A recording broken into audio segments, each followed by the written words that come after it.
প্রাকৃতিকভাবে এগুলো উৎপাদিত হয় এবং এই উৎপাদিত শাকসবজিগুলোই মূলত কিন্তু প্রতি শনি এবং বুধবারে মূলত হাট বাজার এখানে। মারুফা ঝিঙে, বাঁশকরল, কলা, পাকা পেঁপে, কাঁঠাল ও চালতা সহ বাহারি ফল ও শাকসবজির সমাহার। রাঙামাটি চট্টগ্রাম সড়কের দুই পাশে সারিবদ্ধভাবে এসব পণ্যের পসরা বসে।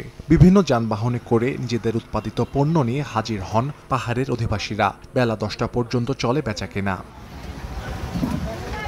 বেশ কিছু বৈশিষ্ট্যের কারণে এই হাট স্থানীয় মানুষের পাশাপাশি দর্শনার্থীদের কাছেও বেশ পরিচিত, যার মধ্যে অন্যতম এই হাটের বেশিরভাগ বিক্রেতা নারী। প্রথাগতভাবেই পাহাড়ি সম্প্রদায়ের নারীরা পণ্য উৎপাদন ও বিপণনের সঙ্গে জড়িত থাকেন, ফলে হাটে পুরুষদের উপস্থিতি কম থাকে।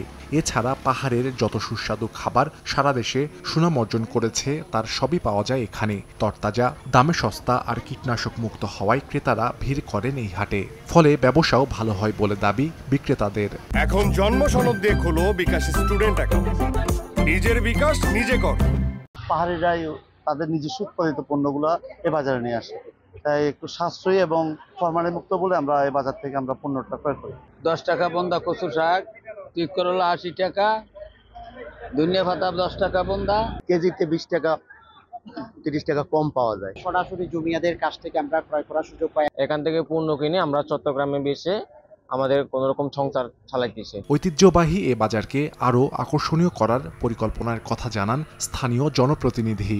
সুন্দরভাবে ঢেলে সাজানো যায় কিনা আমরা সেরকম একটা পরিকল্পনা হাতে নিয়েছি। ঐতিহ্যটা আমরা যাতে ধরে রাখতে পারি, কারণ দেশি বিদেশি অনেক পর্যটকরা এই বাজারগুলো দেখে এবং সেখানে কেনাকাটা করে। জেলা শহরের কলেজ গেট থেকে জিমনেশিয়াম এলাকা পর্যন্ত 1 কিলোমিটার সড়কের দুই পাশে প্রতি সপ্তাহের বুধ ও শনিবার ভোরে বসে এই হাট।